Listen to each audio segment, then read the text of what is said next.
This segment brought to you by Kansas Corn. Learn more at kscorn.com. Welcome back. Now let's see what Kyle and Duane are up to today on Plain Talk. Hi, this is Kyle Bauer with Plain Talk, with the man who knows there's never been a horse that couldn't be rode or never had a man that couldn't be throwed. Duane Toews. Boy, philosophical today. Yeah, well, you're the one who taught me that. Yeah. Any man who said that he's never been thrown off a horse and rode many horses. I was going to say, that's my favorite line. I really haven't been thrown off very often. I usually just fall off.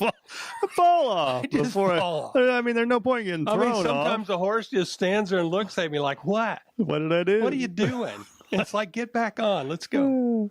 Your fact or fiction question of the day, Kyle Bauer. In 1973, a Swedish confectionery salesman elected to be buried in a coffin made of caramelized sugar. Fact or fiction? 73, a confection salesman. 1973. Caramelized sugar. I'm going to go with fact. That's false. Oh, thank goodness. Yeah. What a sticky mess. It was chocolate instead. Oh, jeez. I think you cheat. Would you want to read the answer? No, the answer's right there. I It's just think printed those right are there. just too close. That would be just as big a sticky mess. Caramelized sugar and chocolate?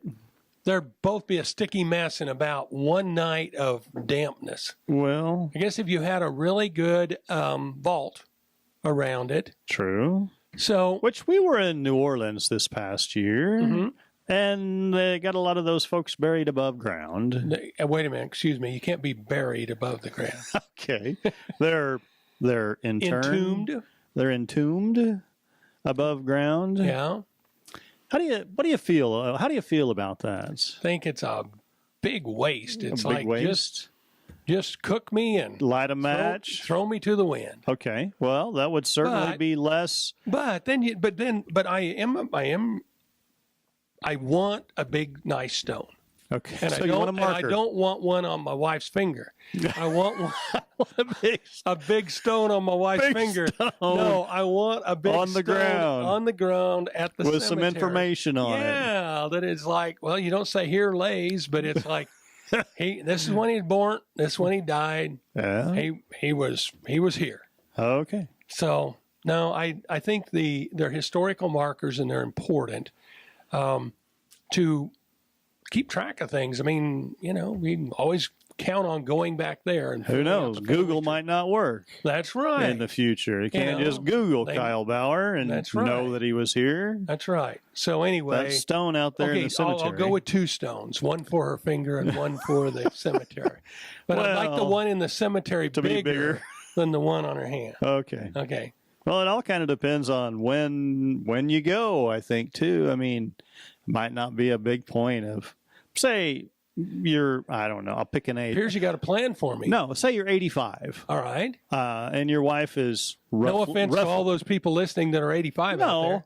No, your wife is roughly 85. Okay. Do you think your wife would want a big stone on her hand at that point? I don't think my wife would want a big stone anyway. Yeah. But it's... you hear about reference to that the husband passed away and the wife took an opportunity to spend some money the way she felt it was needed. Well, I understand that. And it's hers now, I guess. I will tell you one that I think is too bad, though, that if, let's say, husband and wife been married 30 years. Okay. And one of them passed away and the other one gets remarried again. Mm-hmm. And to not guard those assets from that original marriage for those children of that marriage, I'm sorry, I just think that's wrong.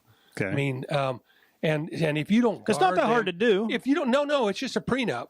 Yeah. If you don't guard them with a prenup, then, and you are the next one to die, this new spouse that hasn't invested a lifetime, all of a sudden gets all the assets from the first marriage, and the kids from the first marriage get nothing. Mm-hmm. Unless that spouse decides to be And that never, ever happens. That never, ever happens. And if that other spouse is promising to do that, run fast because they're lying. Thanks for joining us. I'm your host, Jamie Bloom, and I hope you enjoyed today's show. See you next week on Farm Factor.